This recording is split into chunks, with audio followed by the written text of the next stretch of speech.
Kisah Nabi Daud alaihi wasallam. Nabi Daud adalah putra dari Yisa. Ia tinggal di kota Bethlehem. Ia tinggal dengan ayah dan 13 saudaranya. Beliau dijadikan oleh Allah seorang nabi dan raja atas Bani Israel. Nabi Daud adalah keturunan dari Nabi Ishak alaihi wasallam bin Ibrahim alaihi wasallam. Saat itu, Raja Talut berperang dengan Raja Jalut yang dikenal kuat, kejam, dan ditakuti semua orang. Nabi Daud alaihi wasallam yang hanya bersenjatakan batu kecil dan alat pelemparnya berhasil mengenai dahi Raja Jalut di antara kedua matanya. Hingga 3 lemparan Raja Jalut tersungkur. Nabi Daud dan Raja Talut pulang dengan hati gembira karena memenangkan peperangan. Ketika sudah dewasa, Nabi Daud alaihi wasallam menjadi panglima perang dan dinikahkan dengan salah satu putri Raja Talut. Selalu mendapatkan kemenangan dalam perang membuat Nabi Daud alaihi wasallam terkenal dan dicintai banyak orang. Hal ini ternyata membuat iri Raja Talut sehingga berencana membunuh Nabi Daud alaihi wasallam.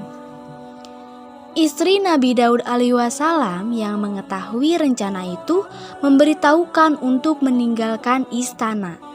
Raja Talut yang mengetahui tempat persembunyiannya segera menyusul. Di perjalanan, ketika Raja Talut sedang beristirahat tertidur dan terkejut saat mengetahui bajunya sudah terpotong, Nabi Daud sudah ada di hadapan dan berkata, "Seandainya aku ingin membunuhmu, aku mampu melakukannya, tetapi aku tidak ingin mengingkari janji dan menipu." Raja Talut pun meminta maaf dan Nabi Daud alaihi wasallam memaafkan dengan lapang dada. Raja Talut pun kembali ke Baitul Maqdis. Raja Talut meninggal dalam peperangan. Saat itu Bani Israel mengalami kekalahan. Nabi Daud alaihi wasallam menjadi raja penggantinya atas keputusan musyawarah Bani Israel. Nabi Daud alaihi wasallam adalah sosok teladan dalam beribadah. Beliau rajin beribadah dan berserah diri kepada Allah Subhanahu wa taala.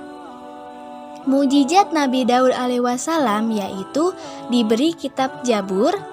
Beliau memiliki suara yang sangat merdu dan syahdu. Sehingga ketika beliau membaca kitab Zabur, alam semesta hening karena mendengar syahdunya lantunan kitab Zabur. Allah juga memberi mukjizat kecerdasan akal, mengerti bahasa burung, dan dapat melelehkan besi hanya dengan tangan kosong.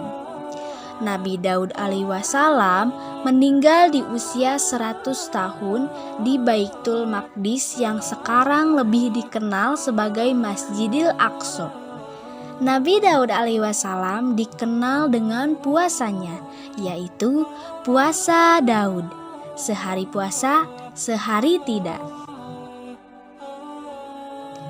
Itulah cerita kisah Nabi Daud alaihi wasallam dan keteladanannya.